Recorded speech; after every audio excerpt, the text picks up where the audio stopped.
Certainly much of, I say certainly, it seems that much of the harm being done by persons is out of ignorance.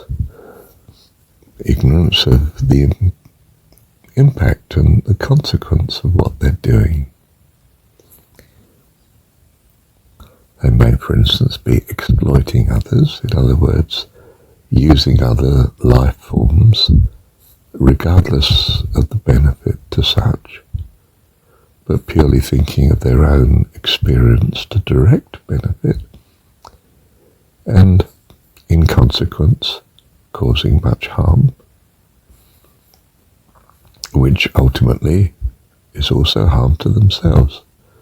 But it's done in ignorance. There may be some forms of life that get some transitory pleasure from actually the harm that they do to other life. For instance, they might enjoy hunting and killing. They may even enjoy knowing it causes pain and fear and suffering. It may in some sense give them a thrill, but of course it is utterly misplaced in that it's causing a world of unhappiness and the consequence of that unhappiness. It causes, for instance, a reaction by other life forms to contain this pursuit of predatory pleasure. We find ways of wiping out the wolf because we don't wish to have it living with us in our society.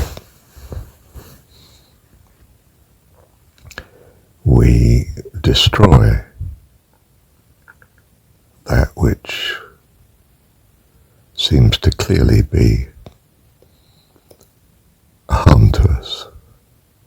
We would be better advised perhaps to contain rather than destroy,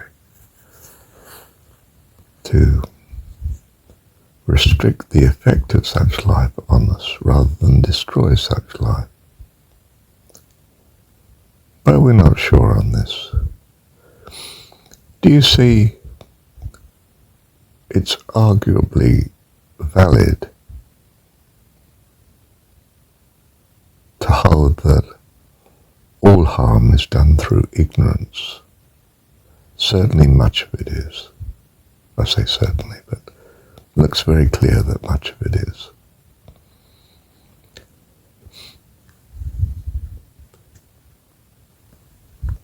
The sinner, if you like, the person who's doing harm, is not therefore to automatically be punished. But the harm needs to be dealt with,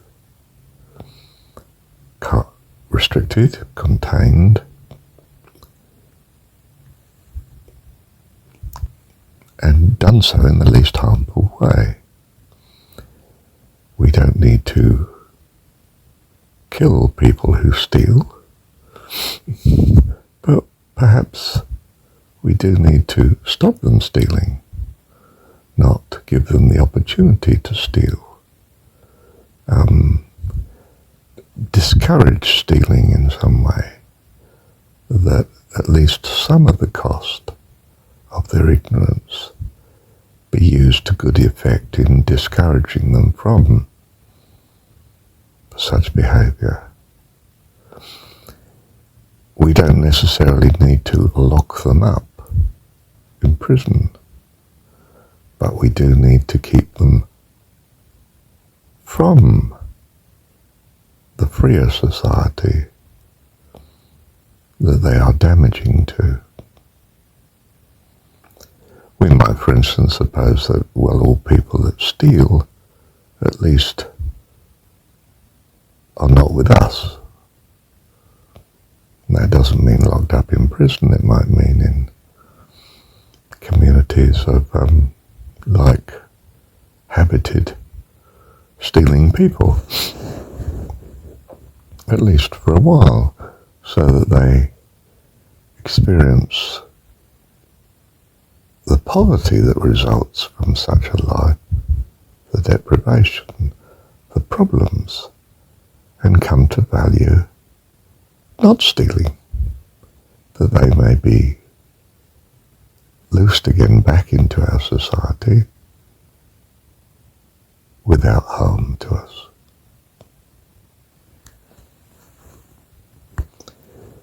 But from this perspective, we have a misunderstanding at present of harm. What we call willful harm is willful, but it's willful in a state of ignorance. If we can reveal to such people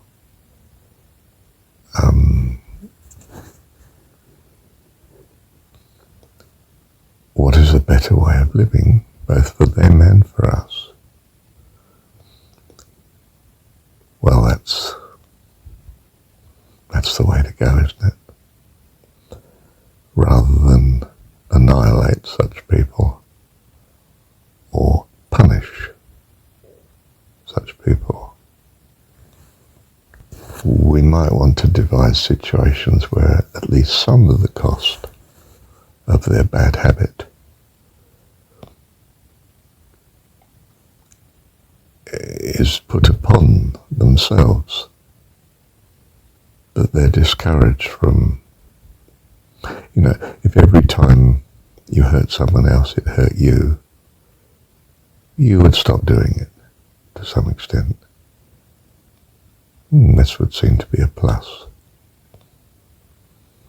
There's some cost to you that's doing the hurting, but somehow it seems reasonable as opposed to vindictive or punishing.